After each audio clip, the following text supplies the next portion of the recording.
नमस्कार, वंदे मातरम। मैं हूं श्यामगिरी। आप देख रहे हैं हमारा चैनल मुद्दा भारत का यानी मुद्दा आपका। आज हम चर्चा करेंगे हमारे मुद्दे में शरद पवार के बारे में। जी हाँ, पवार साहब के रिटायरमेंट के बाद महाराष्ट्र की राजनीति किस तरह की होगी, इसी पर हम जानेंगे हमारे सहयोगी अनिल थत्ते जी से। सर, क्या लगता है आपको, ये महाराष्ट्र में अगर शरद पवार जी रिटायरमेंट ले लेते हैं, फिलहाल ऐसा लग तो नहीं रहा है, लेकिन अगर रिटायरमेंट ले लेते हैं तो महाराष्ट्र की राजनीति कैसी रहेगी सर? पहली बात तो यह है कि हम कामना करें, प्रार्थना करें जी। भगवान की कि उनकी लंबी उम्र हो और वो शतायुषी हो। इस प्रार्थना के और इस हमारी दुआ के साथ जी। हम अपने विषय का आरंभ करते हैं, क्योंकि लोग बहुत हरामी रहते हैं। जी। वो किसी अच्छे इंटेंशन से किए हुए वीडियो का गलत तरीके से अर्थ लगा के जी। अनर्थ अनर्थ करते। कर देते हैं। तो जब हम बोल रहे हैं कि पवार साहब की रिटायरमेंट, जी। निवृत्ति, सक्रिय राजनीति से निवृत्ति। जी। सर, भारत में ऐसे कई लोग हैं कि जो सक्रिय राजनीति से निवृत्त हो चुके हैं, और बहुत सारे ऐसे हैं कि जिनको पार्टी ने सख्ती से निवृत्त किया, जैसे अडवाणी साहब, मनोहर जोशी साहब एग्जाम्पल बन के रह गए। हाँ, और बहुत कुछ ऐसे लोग हैं कि जिन्होंने खुद स्वीकार कर ली निवृत्ति और वो सक्रिय राजनीति से हट गए। अभी पवार साहब के बारे में ऐसा है कि उनकी तबीयत ठीक नहीं है, ये सबको मालूम है, और लोगों को ऐसा लगता है कि इस उम्र में उनके पास इतने ताकतवर नेताओं की फौज है। जी बिल्कुल सर, आज महाराष्ट्र में नहीं, मैं तो बोलूँगा देश में पवार साहब ही एक ऐसे नेता हैं कि जिनके पास कम से कम 1 डज़न आदमी ऐसे हैं कि जो पवार साहब से बाजू में बैठ सकते हैं। उसी उसी विचार, उसी लेवल के नेता, कम से कम 12 नेता उनके साथ हैं राष्ट्रवादी के। तो ऐसा नहीं है कि भाई पवार साहब खुद जाते हैं सब जगह, भाषण करते हैं, छोटे से छोटे, मतलब एक विधानसभा का पोटनिवडणूक में भी वो जाते हैं, बिल्कुल, वहाँ भी भाषण करते हैं, और महाराष्ट्र में भी बार बार वो टूर करते हैं, ये करते हैं, प्रेस कॉन्फ्रेंसेस छोटे छोटे सब्जेक्ट पर लेते हैं, अपने विचार व्यक्त करते हैं। भाई ट्वीट करते तो समझ सकते थे, मगर बैठते हैं, और जब वो बैठते हैं तब सर उनके ऊपर प्यार करने वाले हमारे जैसे लोग हैं, जिन्होंने उनको 70 के दशक से करीब से देखा है। मैंने तो बहुत ही करीब से कुछ सालों तक देखा है उनको। तो उनके मन में एक ऐसी भावना जागती है कि अरे, इतना बड़ा नेता इतना वयोवृद्ध हो गया, उसके बावजूद उनको ही सब कुछ करना पड़ रहा है। या तो वो सब कुछ खुद कर रहे हैं, या तो उनके जो 12 उनके सेनापति हैं, उनको भरोसा नहीं है, उनके ऊपर भरोसा नहीं है, करके वो खुद कर रहे हैं। या तो उनके मन में अभी तक ये मनीषा, अभिलाषा नहीं बोलूँगा, मनीषा शब्द से सब बहुत संभाल के बोलने पड़ेंगे अपने को। मन में मनीषा है कि मैं ही पावर सेंटर रहूँ, मैं इस सेंट्रल पॉइंट जो है पूरी महाराष्ट्र की राजनीति का, वो मैं ही रहूँ। ऐसा लोगों को लगना चाहिए कि ये केंद्र बिंदु है जी। इसके इर्द गिर्द सब, ये सूर्य है और उसके इर्द गिर्द सारे ग्रह तारे घूमते रहते। ऐसा लगना लगे लोगों को, करके वो जानबूझकर, जबकि जरूरत नहीं जी। बाकी भी संभाल सकते हैं। अजीत दादा है, जयंत पाटिल, कितने नाम ले सकते हैं हम लोग, उनकी भी ताकत है, बिल्कुल वो भी कर सकते हैं। तो इस सवाल का जवाब हम अधूरा छोड़ देंगे। ये सब जो है वो खुद को सेंट्रल ऑफ अट्रैक्शन और सेंट्रल ऑफ पावर और सेंट्रल ऑफ सेंटर, एक पावर सेंटर करके प्रोजेक्ट करने के लिए जानबूझकर, जबकि उनकी फिजिकल हालत उतनी अच्छी नहीं है, फिर भी ये करते रहते हैं कि मैं ही महाराष्ट्र का डेस्टिनी हूँ, मैं ही महाराष्ट्र का सब कुछ हूँ, मेरे बिना कुछ चलेगा नहीं। अगर चल रहा है तो भी वो दखल देते हैं। कुछ चीज़ें हो जाती है, होती रहती है, फिर भी वो खुद ब खुद उसमें कूद पड़ते हैं, ये इस उम्र में। तो सर ये सवाल आपने जैसा बोला कि वो कब रिटायरमेंट लेंगे, इसका जवाब देना सच में मुश्किल है। और कभी-कभी सर हम हाइपोथेटिकल सवाल भी लेते हैं। यहाँ तक लेते हैं कि भाई राज और उद्धव एक साथ हो गए तो क्या? हाँ। जो कि असंभव है। प्रकाश अंबेडकर और शरद पवार साहब साथ में हो जाएंगे क्या? जी। असंभव है। असंभव। राहुल गांधी और मोदी एक दूसरे के साथ जाएंगे क्या? चर्चा करते हैं लोग, कुछ भी करते हैं, उसने जाके गले मिलाया, कुछ ये किया, तो भी चर्चा करते हैं।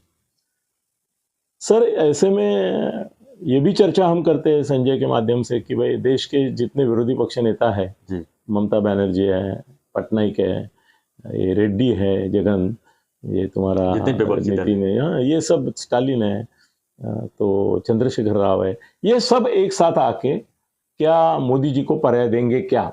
जबकि ये असंभव है। हर 5 साल में ये संभावना बनती है। तो असंभव चीजों का हम लोग भी चर्चा करते हैं और बड़े चाव से करते हैं, बड़े देर तक करते हैं।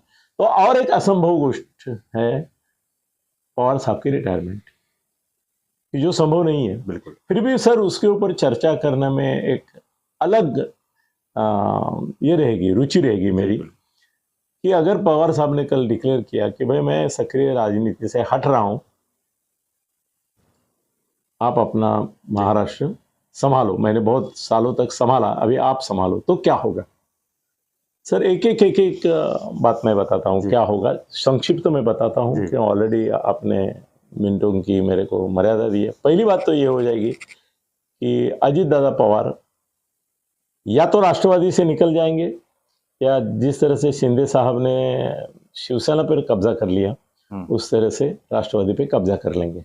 दोनों में से एक चीज हो जाएगी 100%। जैसे ही वो रिटायर होते हैं ये पहली चीज होगी।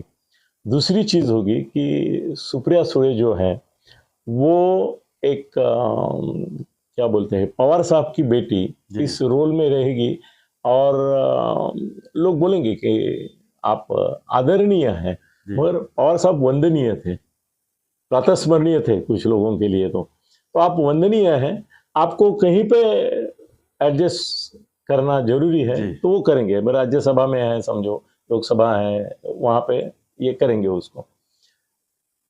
फडणवीस जो है उनके लिए सर कोई मुकाबला महाराष्ट्र में रहेगा नहीं। फडणवीस दूसरे शरद पवार बन जाएंगे, अच्छे अर्थ से।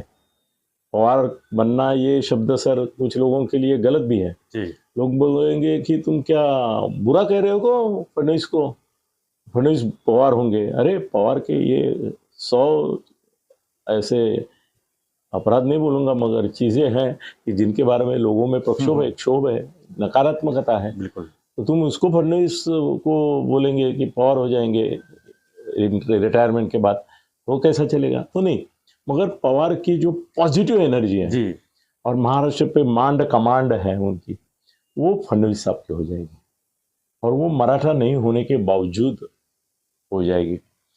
और शिंदे गुट जो है उसको जैसे राष्ट्रवादी के पवार साहब के नेतृत्व में कांग्रेस को मार्जिनलाइज करके रखा है।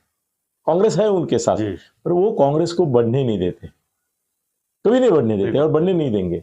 सर वही नीति फडणवीस अपना के शिंदे साहब की जो शिवसेना है उसको बढ़ने नहीं देंगे। तो 40 के अंदर ही रहो, जहां वहां रहो, आगे मत बढ़ो। पीछे जाना है तो जा सकते हो, वो आगे नहीं बढ़ने देंगे, क्योंकि अभी उनको कंपटीशन ही नहीं है। बिल्कुल। पवार साहब कैसा है, एक ऐसा सेंटर है कि किसी भी डूबते हुए को हाथ देके वो निकाल सकते हैं और फिर पानी में पे फेंक सकते हैं। वो उनकी ताकत है। पानी से निकालेंगे डूबते हुए, वो खातिरी करेंगे वो जिंदा है, फिर बोलेंगे जिंदा है क्या, जा अभी तू तेरा नसीब आजमा। उन्होंने राष्ट्रवादी अपने भाजपा को 2014 में जब बहुमत नहीं मिला और शिवसेना खिलाफ गई तो बचाया उनकी सरकार को। कई बार कई सरकारों को उन्होंने इस तरह से हाथ दिया है, और शिवसेना को भी मुख्यमंत्री उबाठा का, मतलब तब उबाठा नहीं थी, तब बना के दिखाया शिवसेना, मतलब शिवसेना को मुख्यमंत्री पद दिया, उद्धव को बनाया, वो भी है, और उद्धव को डुबाया भी उन्होंने बाद में। ये सब जो हालचाल हुई उसको वो अवगत थे। अजीत दादा को भी 48 घंटे के लिए 80 घंटे के लिए भेज दिया, जी फिर फडणवीस को भी डुबाने की कोशिश की, वो डुबाया सक्सेसफुली, और फिर अजीत को उठा के फिर कंधे के बैठा के टू टू टू टू करके उसको उप मुख्यमंत्री बनाया। बिल्कुल सर ऐसे चीजें बहुत की कारनामे जो उन्होंने, उनके कारनामे। हैं। तो फडणवीस भी यही करेगा। फडणवीस सोचेगा कि अगर कांग्रेस को अभी पवार साहब रिटायर होने के बाद जी अकेलापन महसूस हो रहा है, तो राष्ट्रवादी को शह देने के लिए वो कांग्रेस को बल देंगे, यहां तक जा सकते हैं, ओपनली नहीं देंगे। सर आज भी कैसा है कि प्रकाश आंबेडकर की वंचित और ओवैसी की जो एमआईएम है, वो ओपनली कहाँ बीजेपी के साथ है, ओपनली नहीं है, डायरेक्ट नहीं है, इनडायरेक्ट है। सर वो ऐसे हैं, यहाँ से मदद करते हैं, यहाँ से नहीं मदद करते, बिल्कुल, और उनका काम ही वही है। सर उनको जो ताकत मिलती है वंचित को और ओवैसी को, वो इनकी है। यही देखते हैं कि वो जिंदा रहे, नहीं बढ़े, आगे बढ़े, क्योंकि जितना वो काटेगा उतना सर फायदा वो होगा। जितना आगे बढ़ते हैं, जनरली क्या होता है, कोई आगे बढ़ता है तो सामने वाला पीछे हटता है। ये बीजेपी के बारे में उल्टा है, ओवैसी जितना आगे बढ़ेगा उतना ये आगे बढ़ते हैं डबल स्पीड से, डबल स्पीड से। रास्ता बनाते हैं। हाँ, लपेटते तो है वैसा।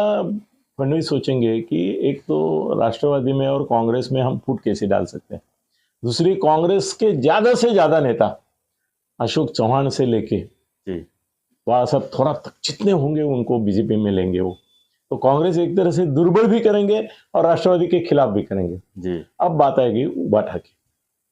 तो मुझे ऐसा लगता है कि फडणवीस अगर शरद पवार की जगह रिटायरमेंट के बाद उनकी चीफ हो गए, तो वो सर उबाठा को मरने नहीं देंगे।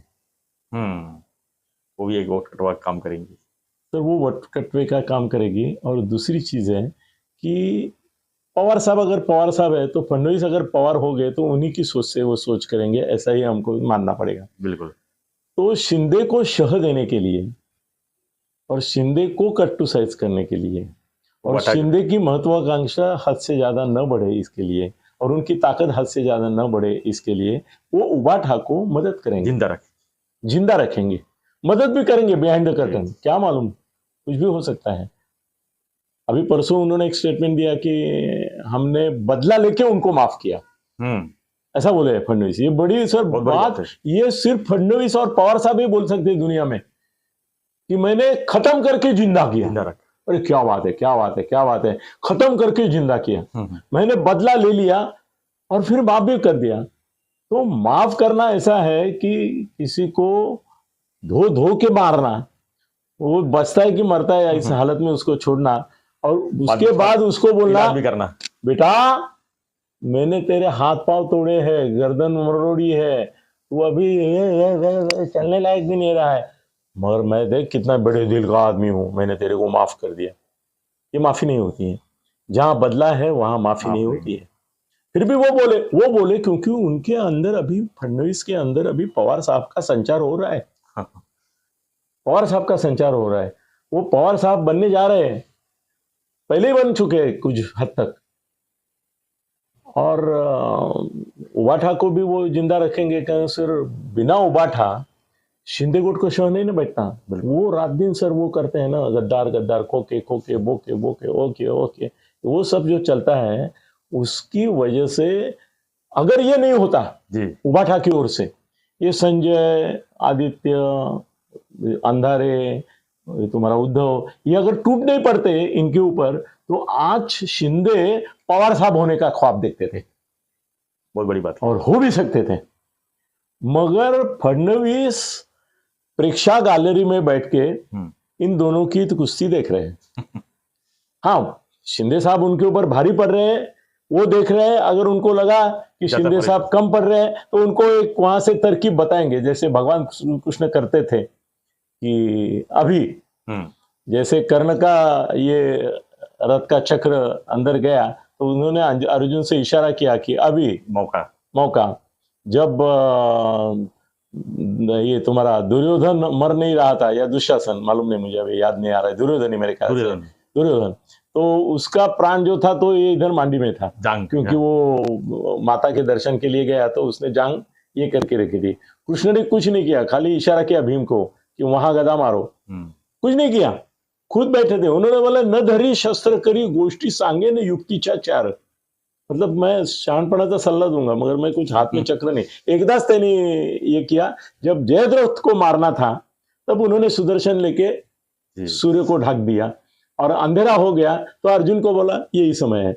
न रात है न दिन है और अंधेरा है, वो मार दिया उसको। बराबर सर कृष्ण की भूमिका में पवार साहब के यहाँ तक चलो इलेवेट कर दे थोड़ा उनको, हाँ हाँ और बोलते हैं कि हाँ वो कृष्ण की भूमिका में शिंदे साहब को अगर उनके चक्कर में कोई प्रॉब्लम होता है तो इशारा करेंगे ये करो वो करो वो करो वो करो। कृष्ण की भूमिका में तो सर और एक बात होगी कि उवाठा को उन्होंने बोला है अभी बदला तो लिया है और माफ भी किया है, जी पर ये माफी का अर्थ ये नहीं है कि वो साथ लेंगे। बिल्कुल देखो तुमको हमने अभी गुलाम बना दिया है और तुम किस किस के गुलाम बन गए? बीजेपी के तो गुलाम नहीं बने, मगर तुम कांग्रेस के मोहताज हो गए, तुम राष्ट्रवादी के मोहताज हो गए। बिल्कुल अभी तुम्हारी हालत ऐसी है कि तुम्हारे घर में अभी खाना नहीं बन रहा है सत्ता का, तो तुमको थाली लेके कांग्रेस के पास, राष्ट्रवादी के पास, अंबेडकर जी के पास जाके भीख मांगनी पड़ रही है। ये भीख मांगने का अवसर उधर पे लाने वाले फडणवीस है, वही उनका बदला है। फिजिकली मारने की जरूरत ही नहीं थी, वो तो संगठन तोड़ के उन्होंने दिखा दिया। बिल्कुल मगर अभी इनको मजबूर ऐसा किया है कि देख तेरे चाहने वाले दर दर भटक रहे हैं। अभी ये ऐसा झोली फैला के घूम रहे हैं, अंबेडकर जी थोड़ा दीजिए, ओवैसी जी थोड़ा दीजिए, कांग्रेस वाले थोड़ा दीजिए, सबके साथ ये ऐसा राष्ट्रवादी वो तो है ही। तो ये समय उनके ऊपर आ गया और खुद के बारे में बोलने के लिए उनके पास कुछ नहीं रहा। सर तो मेरे को लगता है ऐसा कि बदला हो चुका है और माफी के नाम पे उनको और एक सजा दी जा रही है। कभी कभी माफी भी सजा होती है जी। मैं तेरे को माफ किया मतलब तेरे को देहदंड देना था, उसका बदले अभी जेल में डाल रहे, चलो जेल अंडा सेल में रहो, ये माफी नहीं होती है। बिल्कुल। तो अभी मेरे को लगता है कि शरद पवार की रिटायरमेंट के बाद महाराष्ट्र की राजनीति फडणवीस की राजनीति। धन्यवाद सत्य जी। तो हम चर्चा कर रहे थे महाराष्ट्र की राजनीति के बारे में, पवार साहब के रिटायरमेंट के बाद महाराष्ट्र की राजनीति कैसी होगी, कौन पवार साहब का जगह लेगा, कौन से पार्टी का जो है नेता जो है उनकी जगह पे आएगा। तो आपको हमारा ये जो एनालिसिस विश्लेषण कैसा लगा हमें कमेंट बॉक्स में लिखिए और बने रहिए हमारे साथ में। धन्यवाद। जय हिंद, जय महाराष्ट्र।